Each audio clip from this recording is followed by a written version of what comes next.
안녕하십니까. 암호화폐 정보를 전달해드리는 닥터 비트맨입니다.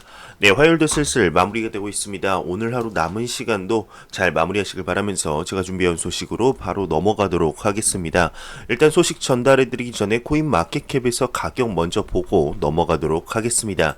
네, 시가총액 1위의 비트코인 같은 경우는 현재 지금 2.31% 상승하며 지금 7,600달러대를 보여주고 있습니다. 이더리움이 4.03% 상승하면서 142달러대, 리플 XRP가 10.91% 하는 높은 상승률을 보여주면서 0.21달러대를 보여주고 있습니다. 네, 알트코인의 가격들이 상승함에 따라 지금 비트코인 도미넌스도 소폭 낮아졌는데요. 큰 폭의 하락은 아니지만 그래도 67.4%라는 어제에 비하면 한 0.6% 하락한 모습을 보여주고 있습니다. 네, 이러한 소식들과 더불어서 지금 비트코인의 해시레이트 상승세가 지속되고 있다고 합니다. 어제 최고점을 찍은 데에 이어서 계속해서 상승하고 있는데요. 네, 블록체인 데이터 플랫폼 토큰뷰에 따르게 되면 지난주 비트코인 네트워크 내 해시레이트가 상승 추세 지속했다고 합니다. 네, 지난주 평균 해시레이트는 전주 대비 16.48% 오른 107.71 1 해시레이트를 기록했고 일시적으로 110 해시레이트를 돌파하기도 했다고 합니다. 네, 얼마 전까지는 하락세가 계속 지속되고 약보합세가 지속되면서 이제 해시레이트와 비트코인 간의 상관관계에 대해서 약간 의문이 많았죠. 가격이 상승을 하든 하락을 하든 해시레이트는 전혀 상관없는 모습을 보여주었습니다. 하지만 요즘 비트코인의 상승세가 지속되면서 해시레이트와의 상관관계가 지속적으로 상승하는 모습을 볼 수가 있는데요.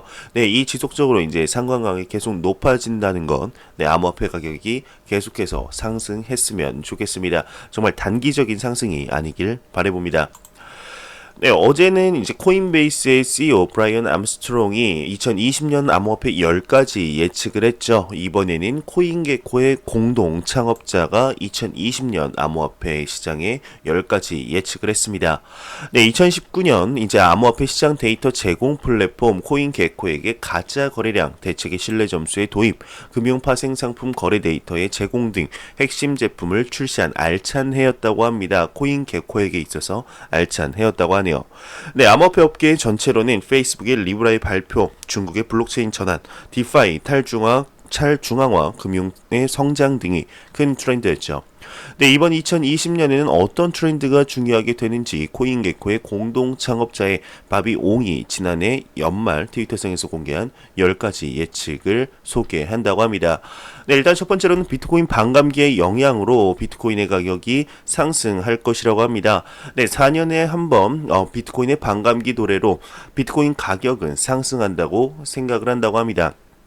그러나 만약 과거에 일어난 것과 같은 가격 상승이 없었을 경우 마이너 채굴자는 마이닝 오퍼레이션을 정지하고 ASIC의 매출 저하, 이제 채굴기의 매출 저하, 그리고 네트워크의 보안 저하 등 큰 영향을 미칠 가능성이 있기 때문에 그 때문에 마이너에게는 비트코인 가격을 유지시키려는 동기가 있다고 하네요. 지금 비트코인 반감기에 대해서는 굉장히 얘기들이 많죠. 역사적으로만 흘러가면은 그냥 가격이 상승할 것이지만 작년에 라이트코인의 반감기 때 가격이 오히려 하락을 하면서 참 많은 얘기들이 나왔습니다. 과연 어떻게 될까요? 네, 일단 두 번째로는 비트메인의 IPO 가능성입니다. 네, 2019년 비트메인에게는 고난의 해였지만 우지안이 대표로 복귀하고 IPO의 길을 보였다고 합니다. 네, 비트메인이 이제 IPO에 성공했을 경우 창업자나 직원이 얻은 보상은 생태계 시스템에 대한 추가 투자의 형태로 돌아올 가능성이 있다고 하는데, 네, 비트메인의 IPO 가능성도 있겠지만 현재 비트메인 같은 경우는 직원을 반으로 이제 반감기 때문에 수익이 반으로 줄어들 것을 예상하고 직원 수도 반으로 감축할 예정입니다. 네, IPO 가능성이 있겠죠. IPO만 된다면은 그래도 굉장히 긍정적이다 볼 수 있겠는데 조금 더 봐야 될 것 같죠. 그리고 세 번째로는 현물 거래소의 침체와 폐쇄라고 합니다. 암호화폐 현물 거래소 경쟁은 어렵고 2020년에는 더 많은 거래소가 폐쇄될 것으로 예상이 된다고 합니다. 네, 동시에 LVL과 같은 월 정액 구독과 과금에 따른 수수료 무료 서비스를 제공하는 거래소도 늘어날 것 같다고 합니다. 네, 그러면서 네 번째로는 파생상품 거래의 성장입니다. 현물 거래소는 고전하지만 암호화폐 파생상품 거래는 성장한다고 합니다. 네, 대리빗에 대항하는 형태로 이제 옵션을 제공하는 거래소가 늘어날 것이라고 하는데요. 네, 또한 디파이를 이용한 분산형 파생 상품도 나올 거라고 예상을 하고 있습니다. 네, 다섯 번째로는 FTX의 제품이 유행하고 있다고 합니다. FTX는 지난해 무브와 레버리지 토큰 등의 획기적인 제품을 출시하고 있습니다. 최소한 그중 일부는 올해 유행하고 다른 거래소도 채용할 것이라고 하네요. 여섯 번째로는 바이낸스형의 거래소 덱스 체인이 증가할 것이다 언급하고 있습니다. 바이낸스의 덱스 사례를 참고로 후오비, OKEX, 게이트 등의 거래소도 독자적인 덱스 블록체인을 출시할 거라고 하는데요. 네, 다만 실수요자나 이제 제공 가치에 대해서는 엄격한 것이 될 가능성이 높다고 보고 있습니다. 네, 일곱 번째로는 거래소의 스테이킹 사업 진입의 본격화입니다. 네, 코인베이스, 바이낸스에 이어 많은 거래소가 사용자 획득 전략으로서 수수료 무료 스테이킹을 제공 개시할 것이라고 하는데, 또한 비트파이넥스를 팔로우하는 형태로 라이트닝 네트워크를 실장하는 거래소도 증가할 것이라고 합니다. 이 스테이킹이라는 기능 지금 현재 저도 이용을 하고 있는데요.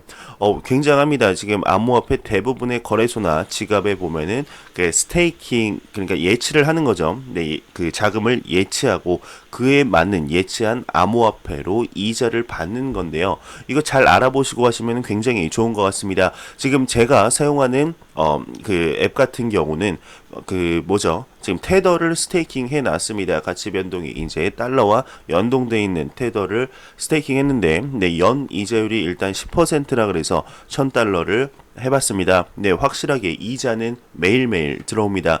여러분들도 한번 정확히 알아보시고 하시면 굉장히 도움이 많이 되시지 않을까 생각이 듭니다. 도움 많이 되는 스테이킹, 이거는 암호화폐 거래소 그리고 암호화폐에 투자하시는 분들이 조금 더 현명하게 투자할 수 있는 방법이다.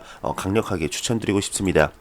네, 여덟 번째로는 이제 토큰 수는 1만이 넘을 것이다, 이렇게 언급을 하고 있습니다. 토큰의 수는 계속 늘어 코인게코에서 트랙하는 토큰의 수도 1만이 넘을 것이라고 합니다.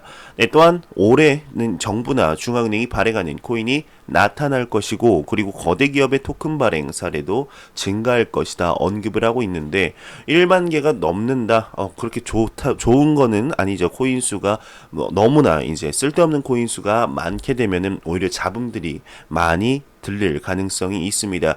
1만 중에 몇 명 코인은 분명히 스캠 코인, 그리고 사기 코인, 사기꾼들의 코인도 있기 때문에 지금 존재하는 코인의 99%, 한 98%까지는 다 사라져야 암호화폐 시장이 굉장히 신뢰도가 높으면서 건강하게 성장할 수 있지 않을까 생각이 듭니다. 네, 아홉 번째로는 디파이의 성장이 지속될 것이고, 열 번째로는 ICO는 종료되며 STO, IEO는 정치될 것이다 언급되고 있네요. 네, 다음 소식입니다. 이제 윙클보스 형제는 비트코인 ETF가 승인될 것이다 여전히 확신을 하고 있습니다. 지미니 거래소의 창업자인 윙클보스 형제가 여전히 미 금융당국의 비트코인 ETF 승인을 확신하고 있다고 합니다. 네, AMB 크립토가 6일 보도를 했는데, 윙클보스 형제는 미국 내 첫 비트코인 ETF 출시 승인을 당국에 요청했으며 두 차례 거절당한 바 있습니다. 윙클보스 형제는 파이낸셜 타임즈와의 인터뷰에서 ETF는 역사적으로 금과 같은 투자 시장에 큰 도움을 주었다며 모두가 아는 사실이다. 또한 ETF는 지난 25년 동안 시장에 있었다. 우리가 무언가를 새롭게 발명하는 것이 아니다. ETF는 GLD 최대 규모의 금 ETF의 연계가 대표적이다. GLD의 운용을 맡았던 베테랑이 비트코인 ETF 출시를 준비하고 있는 것으로 현재 알려졌다고 합니다. 네, 이에 대해서 미디어는 SEC가 단기적으로는 비트코인 ETF를 승인할 가능성은 크지 않지만, 월셔 피닉스가 제출한 이제 하이브리드 ETF 미국 재무부 채권과, 그러니까 미국 채권과 비트코인에 대해서는 관심을 보이고 있다 부연 설명을 했습니다. 네, 월셔 피닉스 ETF 제안은 오는 2월 26일 SEC에 의해 승인 여부가 결정될 예정이다 언급을 하고 있는데요. 네, 비트코인 ETF에 대해서는 2017년 말 2018년에는 이제 승인이 될 것으로 예상이 됐는데, 2019년에 계속 거절이 되면서 2020년까지 지금 밀려왔습니다.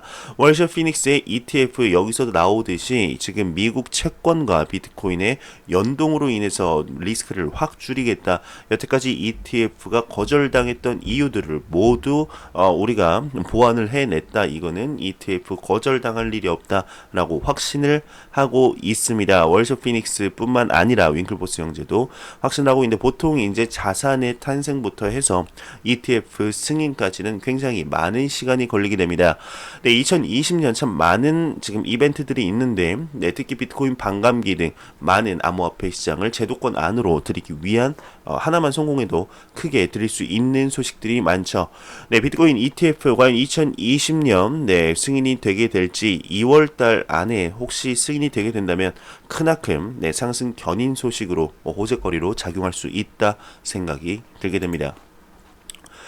네, 이러한 글이 나왔습니다. 2030년에도 달러가 세상을 지배할까라는 제목이 나왔는데요. 현재도 계속해서 달러의 지배력은 낮아져만 가고 있습니다. 암호화폐를 개발하는 국가들의 최종 목적이 달러의 영향권으로부터 벗어나기 위해서 지금 암호화폐나 디지털 화폐, CBDC, 중국의 경우 DCAP를 개발 중이죠. 네, 이거에 대해서 얘기 나왔습니다. 2030년 10년 뒤죠. 과연 달러가 존재할까요?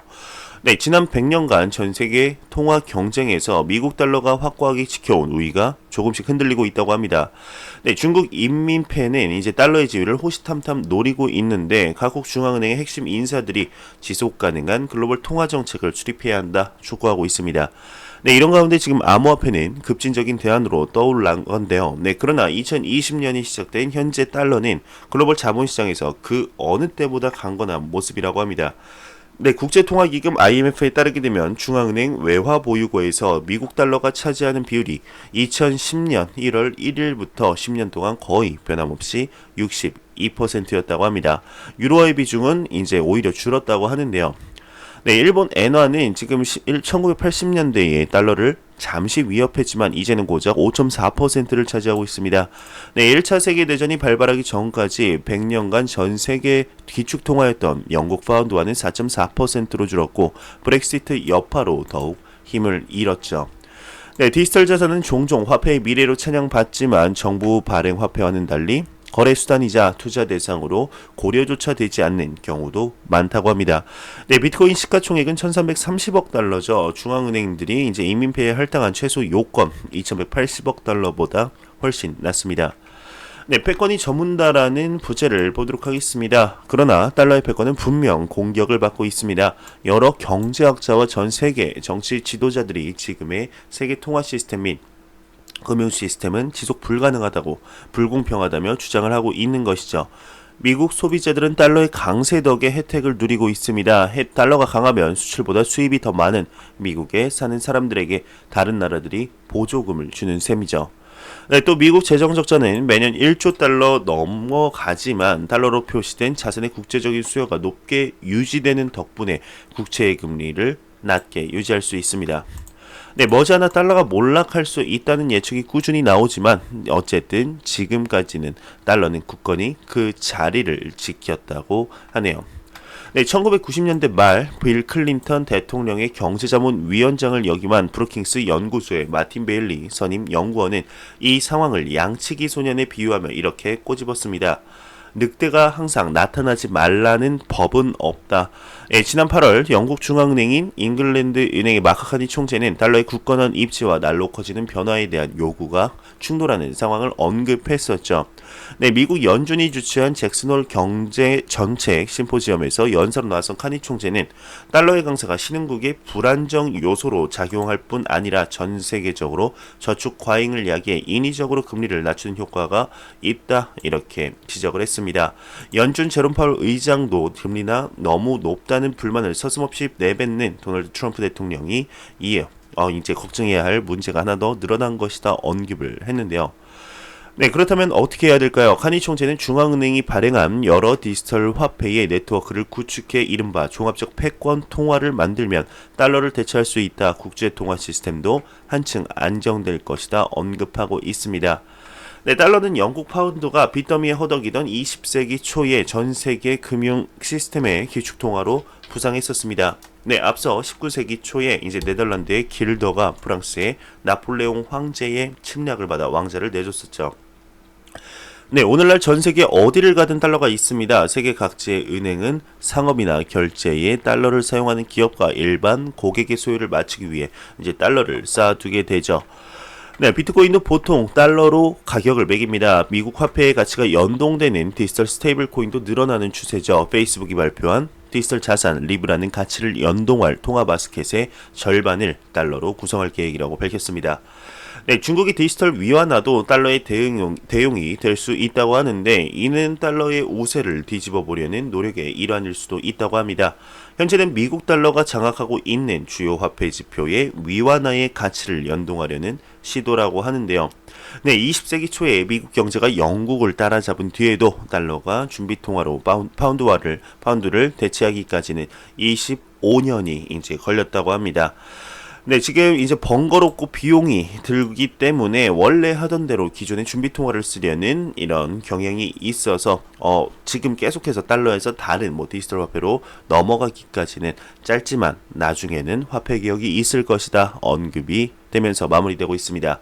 네, 과연 2030년 한 10년 뒤까지 달러가 세상을 지배하게 될까요? 물론 변하지 않을 가능성도 있지만은 달러의 지배력이 서서히 약화되면서 많은 국가들에서 개혁이 일어나고 있는 지금보다는 달러의 지배력이 정말 많이 낮아지게 되지 않을까 싶습니다. 중국이 DCEP를 개발하려는 이유와 많은 국가들이 달러의 지금 불합리성, 부조리함을 깨닫고 있죠. 그리고 지금 하이퍼 인플레이션으로 고통받고 있는 베네수엘라 또한 미국의 달러의 영향을 벗어나기 위해서 자체 암호화폐 이제 페트로를 국가정부 발행으로 이렇게 발행을 한 것이죠. 과연 어떻게 될지 지켜보도록 하겠습니다. 네, 매일같이 나오는 리플에 관한 소식이 오늘도 또한 나왔습니다. 현재 리플이 한 10% 넘는 상승률을 보여주면서 많은 XRP의 투자자분들이 지금 환호를 지르고 계신데요. 네, 근데 이러한 소식이 나왔습니다. 리플 CEO 절대 XRP 덤핑할 이유가 없다. 락업 방안 마련이 필요하다. 시급하다. 언급이 나왔습니다. 네, 코인텔레그래프에 따르게 되면 브래드 갈링하우스 리플 CEO가 미디어와의 인터뷰에서 대량의 XRP를 매도한 것은 맞는데 덤핑의 목적은 아니다 밝혔습니다. 네, 그는 리플사는 XRP의 최대 소유주다. 이는 우리가 XRP 성공의 최대 수혜자라는 것을 의미한다. XRP의 성공에 많은 관심을 기울일 수밖에 없는 이유다. 리플에 대한 XRP 덤핑 의혹은 우리의 이익에 부합하지 않고 절대로 덤핑할 이유가 없다 설명을 했습니다. 네, 그는 이어 또한 우리는 이와 관련된 조치를 마련하고 소유 중인 대부분의 XRP를 거버넌스를 통해 락업할 것이며 우리는 이를 터치할 수 없을 것이다 덧붙였습니다. 네, 그는 또한 무엇보다 우리가 XRP의 가격에 영향을 미치려 한다는 것은 말이 되지 않는다며 비트코인을 던지는 거래들과는 완전히 다르다 언급을 했습니다. 네, 리플 CEO의 절대 XRP를 덤핑할 이유가 없다. 락업 방안을 따로 마련하겠다라는 얘기였습니다. 지금 리플과 이제 XRP 덤핑 판매, 지금 판매는 계속해서 줄이고 있죠. 다시 한번 지금 이 얘기가 나온 것이 얼마 전에 리플의 CTO죠. 데이비드 슈왈츠가 트위터를 통해서 이제 남겼던 글이 오해를 불러일으킨 것이 아닌가 싶습니다. 네, 과연 어떻게 될까요? 지금 더 이상 팔지 마라, 덤핑하지 말라라는 청원도 계속 나오고 리플 XRP의 투자자분들도 지금 의심의 눈초리를 보내고 있는 와중에 그나마 지금 리플 XRP의 가격이 10%가 넘는 상승률을 보여주고 있어서 위안이 되지 않나 생각이 드는데 한번 보도록 하겠습니다. 리플 같은 경우는 지금 계속해서 사업이 확장되고 있죠. 하는 일만큼 그 소식들이 XRP의 가격 상승 견인을 이끌었으면 좋겠다는 생각이 정말 진심으로 들고 있습니다. 네, 블록체인 기술 연구소를 설립했다고 합니다. 빗썸이 설립을 했다고 하는데 이제는 암호화폐 거래소만 하지 않겠다. 사업의 다각화에 나섰다고 합니다. 네, 국내 암호화폐 거래소 빗썸이 블록체인 기술 연구소를 설립하며 기존 거래소 운영 사업을 넘어선 신사업 확장에 나선다고 합니다. 네, 빗썸은 블록체인 기술 및 거래소 시스템 고도화를 위해서 올 1월부터 블록체인 기술 연구소를 설립 운영한다고 하는데요. 네, 빗썸 블록체인 기술 연구소장은 빗썸 내 정보기술 IT를 총괄한 이재근 상무가 맡는다고 합니다. 네, 특히 블록체인 연구팀은 이제 퍼블릭 블록체인 트랜잭션 분석과 암호화폐 개인키 보안 강화를 위한 시스템 구조 설계에 나선다고 하는데요. 네, 퍼블릭 블록체인 트랜잭션 분석은 거래소의 오프체인에 기록된 거래 내역뿐만 아니라 전체 블록체인 네트워크의 온체인 데이터를 분석할 수 있는 만큼 다양한 영역에서 활용될 수 있다고 합니다. 네, 빗썸 측은 아키텍처 연구팀이 대량 동시 주문에 대응할 수 있는 고성능 거래 매칭을 위한 아키텍처 설계와 블록체인과 데이터베이스 간의 고가용 고성능 데이터 교환에 대한 연구를 진행하고 있다고 하는데, 업계 관계자는 빗썸의 기술 연구소 운영 계획을 두고 개인키 보안 강화 시스템이나 거래 매칭 시스템은 암호화폐 거래소 운영을 위한 핵심 기술인 만큼 타 거래소에 판매하거나 지원하는 방식의 사업도 가능할 것으로 보인다. 빗썸 관계자는 블록체인 기술 연구소는 빗썸의 새 신사업 중 하나로 앞으로 이를 중심으로 블록체인 연구 개발 관련 사업을 진행할 계획이라고 언급을 했다며 내용이 마무리되고 있습니다. 네, 지금 빗썸이 사업 다각화에 나선 이유에 대해서 이런저런 얘기들, 새해 신년맞이 본인들의 이제 마음이다 라는 얘기도 있지만, 지금 빗썸이 이제 지난 2019년 12월 국세청으로부터 무려 803억 원이라는 세금 폭탄을 맞았습니다. 네, 이 세금 폭탄을 이제 맞은 거에 대해서 굉장히 이유가 많은데요. 네, 이에 대한 이제 약간 대응책이지 않을까. 이 암호화폐 거래소만으로는 이 빗썸 거래소를 운영하기는 약간 힘에 부치기 때문에 다른 사업으로도 수익을 계속해서 다각화하려는 시도가 있지 않을까 싶습니다. 네, 바이낸스 같은 경우도 지금 암호화폐 거래소부터 시작해서 다양한 사업을 다각화했죠. 네, 이런 소식 굉장히 좋습니다. 특히 이제 자원봉사라든가 이런 기부하는 것들이 암호화폐에 대한 이미지를 제고하는 게 굉장히 도움이 많이 될 거다. 이런 생각이 조금씩 드네요. 네, 앞서 언급했던 윙클보스 형제는 암호화폐 세금 보고 플랫폼에 500만 달러를 투자했다고 합니다. 네, 더블록에 따르게 되면 제미니 거래소의 창업자 윙클보스 형제가 자신의 벤처 투자 펀드인 윙클보스 캐피털을 통해 500만 달러의 투자금을 조성하며 암호화폐 세금 보고 플랫폼 텍스비트에 투자할 예정이라고 합니다. 네, 지난 6일 발표된 보고서에 따르게 되면 이번 투자에는 드래곤 플라이 캐피털, TTV 캐피털, 컬래버레이션 펀드 등이 참여했다고 합니다. 텍스비트는 이번 투자금을 활용해 서비스 범위를 미국에서 캐나다, 영국, 호주 등으로 확장한다는 계획이라고 하네요. 네, 텔레그램은 톤 월렛 독립을 출시했다고 합니다. 메신저와 분리하겠다고 하는데, 네, 암호화폐 전문 미디어 더 블록에 따르게 되면 텔레그램이 톤 월렛과 텔레그램 메신저를 분리 운영한다는 성명을 발표했습니다. 톤 월렛은 메신저와 분리된 독립적인 서비스로 출시 시점부터 텔레그램 메신저와 통합하지 않겠다 이렇게 설명을 했는데요. 네, 이어서 텔레그램은 톤 월렛이 다른 서드파티 앱들과 경쟁하게 될 것이라며 추후 당국과 법률이 허용하는 범위 내에서 메신저와 통합될 수 있다 덧붙였다고 합니다. 네, 한 리서치에서는 비트코인 반감기에 대해서 옵션 시장에는 큰 영향을 미치지 않을 것이다 언급했습니다. 네, 암호화폐 전문 분석 업체죠. 스큐를 인용하면서 비트코인 반감기는 시장의 기대감 만큼 큰 영향을 끼치지 않을 수 있다 전했습니다. 거래자들은 옵션을 이용해 반감기 기간 비트코인 시장에 내포된 움직임을 거래할 수 있으나 비트코인 6월 물 옵션 시장 구조는 아무런 변동성을 예고하지 않는다 이런 진단이었다고 합니다.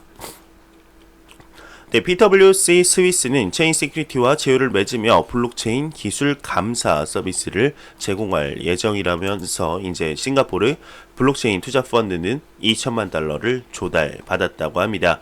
네, 암호화폐 전문 미디어 더블록에 따르게 되면 싱가포르 소재 블록체인 전문 투자사 NGC 벤처스가 2,500만 달러 조달을 목표로 한 두 번째 펀드 목표액 중 약 2천만 달러의 펀드 레이징에 성공했다 밝혔습니다. 해당 펀드는 토큰, 주식, 구조화 상품, 퀀트 트레이딩, 스테이킹, 채굴에 이르는 광범위한 투자 전략을 전개한다는 방침이라고 합니다. 네, 제가 준비해온 소식은 여기까지입니다. 마지막으로 코인 마켓캡에서 가격 보고 마무리하도록 하겠습니다. 리플 XRP 기준 10.91% 오른 0.21달러인데요. 네, 좋습니다. 11.74% 오른 0.219달러로 조금 소폭 상승했는데 이 조금의 상승이 정말 대규모 상승으로 가는 발판이 되길 바라보겠습니다. 10% 상승을 넘어서 20, 30, 40%까지 높게 오르는 그동안의 호재에 눌렸던 것을 울분을 푸는 XRP의 높은 상승 한번 기대해 보겠습니다. 네, 제가 준비해온 소식은 여기까지입니다. 영상이 도움이 되셨다면 구독과 좋아요 그리고 광고 한 편만 처음부터 끝까지 시청해 주시기 바랍니다. 이 채널은 오직 광고 수익으로 운영이 되게 됩니다. 항상 영상 시청해 주시는 시청자분들, 구독자분들 너무나 감사합니다. 저는 다음 영상으로 찾아뵙도록 하겠습니다. 지금까지 닥터 비트맨이었습니다. 감사합니다.